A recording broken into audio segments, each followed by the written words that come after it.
juga. Jadi bedanya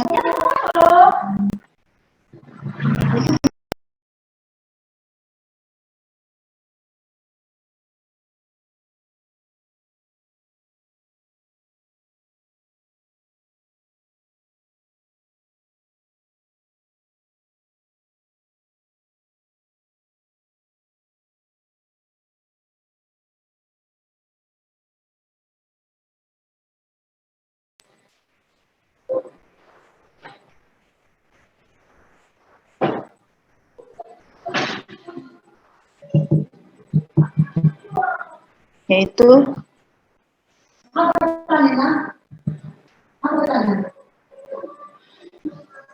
kemotropik, yaitu elektron donor dapat berupa senyawa-senyawa anorganik atau organik dari contohnya amonia menjadi nitrit atau glukosa. Yang kedua, fotoliotrop,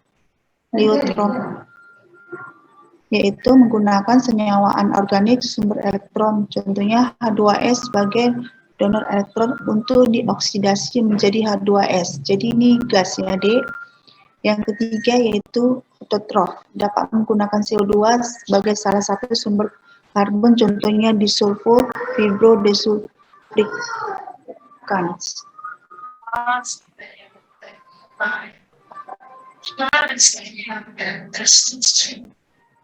Waktu ini anak-anaknya masih gaul, masih katanya kecil saya masih kritis sama endorse dan lama itu.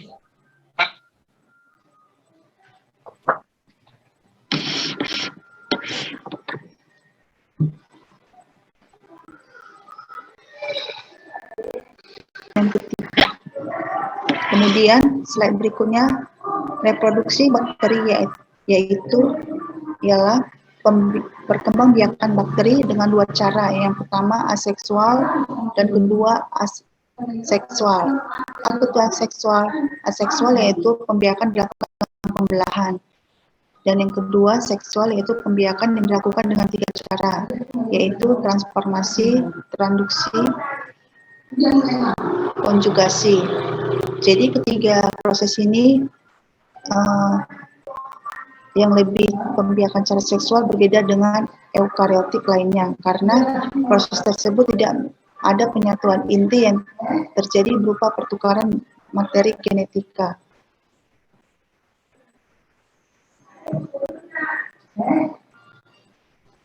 Keterangan yang pertama yaitu aseksual atau vegetatif atau pembelahan biner. Dapat dibagi tiga fase sebagai berikut. Yang pertama, fase pertama sitoplasma yang terbelah oleh sekat atau setum yang tumbuh tegak lurus. Yang kedua, fase kedua tumbuh sekat dan diikuti dinding melintang. Dan terakhir, fase ketiga terpisahnya kedua sel anak yang identik. Sebaliknya, ada bakteri tetap bergandengan setelah pembiakan bentuk koloni. Dalam keadaan normal, bakteri mengadakan pembelahan setiap 20 menit sekali. Keterangan yang kedua yaitu seksual, ada tiga proses. Ada beberapa proses. Yang pertama transformasi. Apa itu transformasi? Transformasi adalah pemindahan sebagian materi genetika dari satu bakteri ke bakteri lain. Biasanya proses ini diikuti dengan satu DNA bebas dari sel bakteri donor akan mengganti sebagian dari sel bakteri penerima, tetapi tidak terjadi melalui kontak langsung. Yang kedua, cara transformasi hanya terjadi beberapa spesies, contohnya Streptococcus pneumoniae, Haemophilus, Bacillus neisseria, dan Pseudomonas. Yang kedua yaitu yang B, transduksi, yaitu pemindahan sebagian materi genetik dari sel bakteri satu ke bakteri lain dengan persyaratan virus.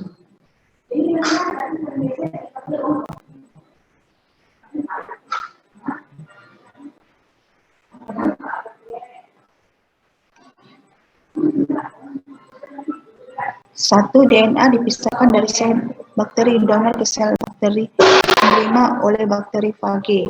Biasanya bila virus baru ini sudah terbentuk dan akhirnya menyebabkan lisis pada bakteri non-virus, akan menimbulkan respon lisogen, memindahkan DNA bersatu dengan DNA inangnya. 2. Virus dapat menyambungkan materi genetiknya ke DNA bakteri dan membentuk virus baru di dalam terbawahnya sepenggal DNA bakteri yang diinfeksi terbentuk memiliki 2 macam DNA dikenal partikel transduksi. Yang ketiga, keterangan konjugasi, yaitu pemindahan sebagian materi genetika dari satu bakteri ke bakteri lain melalui suatu kontak, yaitu suatu transfer DNA dari sel donor ke sel bakteri penerima melalui ujung virus melekat pada sel penerima.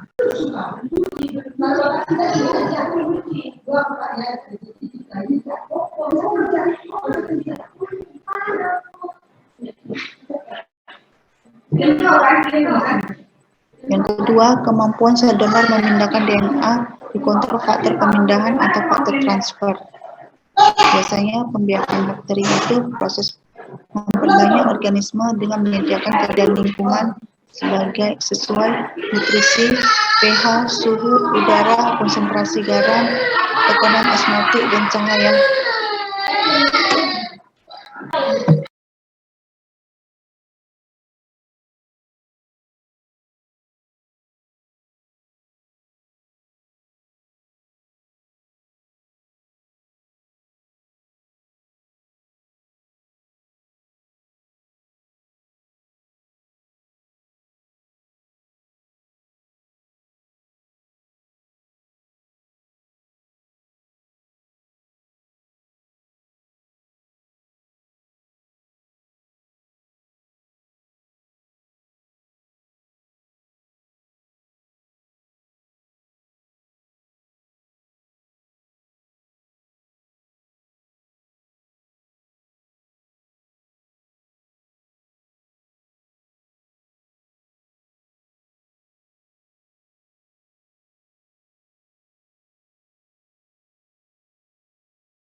Jadi kita lanjutkan pembiakan bakteri, yaitu proses memperbanyak organisme dengan menyediakan keadaan lingkungan sesuai nutrisi, pH, suhu, udara, konsentrasi garam, tekanan osmotik, dan cahaya.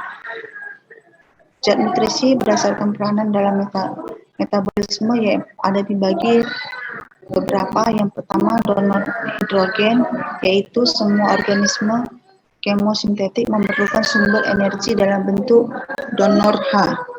Kemudian penerima hidrogen. Penerima H yang diperlukan dalam bentuk reaksi oksidasi reduksi yang melepas energi.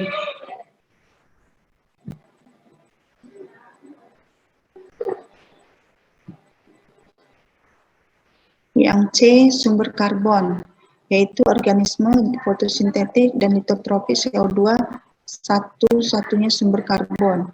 D, sumber nitrogen, yaitu bentuk nitrogen yang dibutuhkan tergantung pada kemampuan reduksi enzim organisme.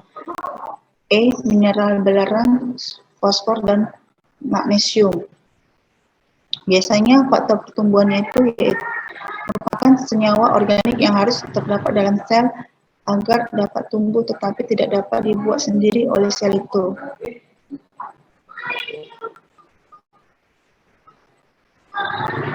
Tiap organisme berlainan, ada yang butuh faktor pertumbuhan dan ada pula yang tidak butuh.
Kemudian macam-macam media untuk bakteri berdasarkan asal media, yaitu A. Non-sintetik dari alam, misalnya pepton, ester daging, dan ragi. Yang B. Sintetik dengan komponen mikroba heterotrof menggunakan media non-sintetik dari bahan mentah. Berdasarkan penggunaannya, A. Medium umum, Nutrien agar, good agar. Kedua, yang B, media diferensial menunjang kehidupan beberapa bakteri dan membedakan kelompok bakteri. Contohnya, agar darah mengetahui golongan kuman yang melisis, eritrosit, pH indikator, contohnya merah fenol, biru bromtimol.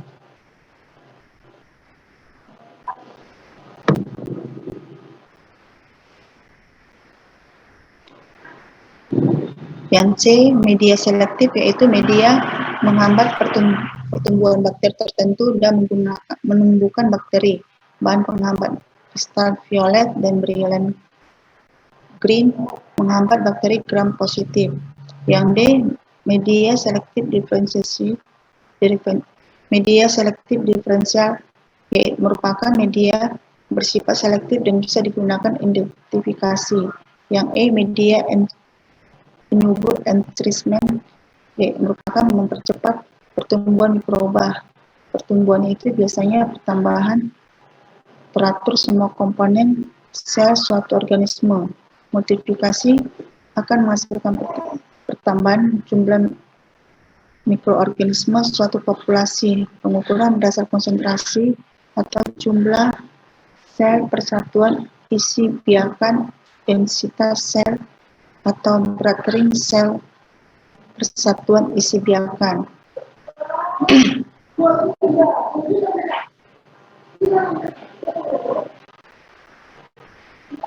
Fase pertumbuhan bakteri itu merupakan fase pembelahan sel bakteri yang melalui beberapa fase, biasanya fase lag atau fase logaritma, eksponensial, fase stasioner, atau fase kematian.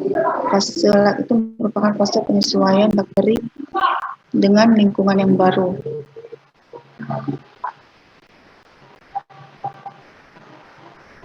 Jadi ada beberapa ya fase-fase, diantaranya itu harus diketahui apa itu fase stasioner.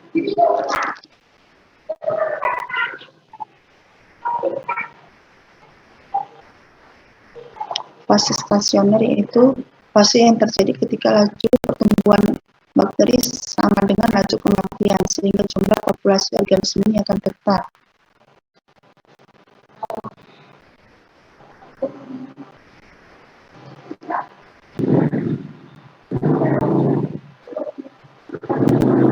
Sedangkan fase kematian merupakan fase di mana laju kematian lebih besar. Biasanya aktivitas bakteri ini 3 golongan, yaitu psikoprofil, bakteri yang hidup pada suhu antara 0 sampai 30 derajat dengan suhu optimum 15 derajat Celcius.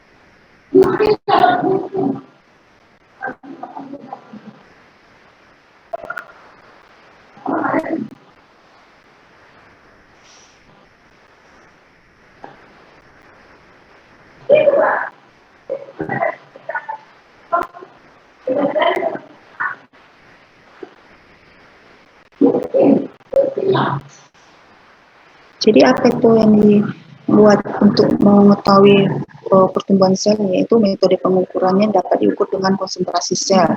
Tadi yang kita ketahui di sini kan jumlah sel persatuan isi kultur.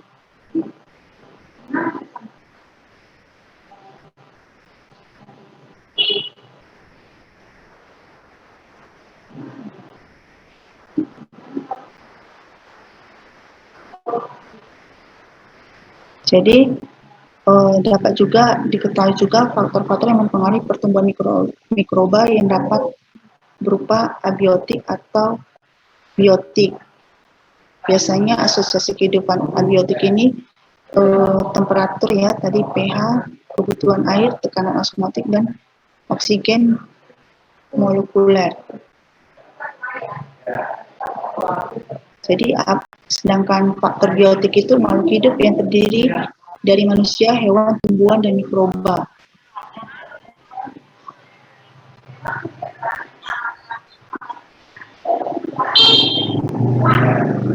Jadi kita tahu sebagian bakteri tidak berbahaya bagi manusia dan bahkan menguntungkan. Dalam saluran pencernaan manusia, bakteri baik mau membantu pencernaan atau menghasilkan vitamin. Bakteri ini membantu juga sistem kekebalan ataupun membunuh bakteri yang jahat dan serta atau patogen berbahaya lainnya.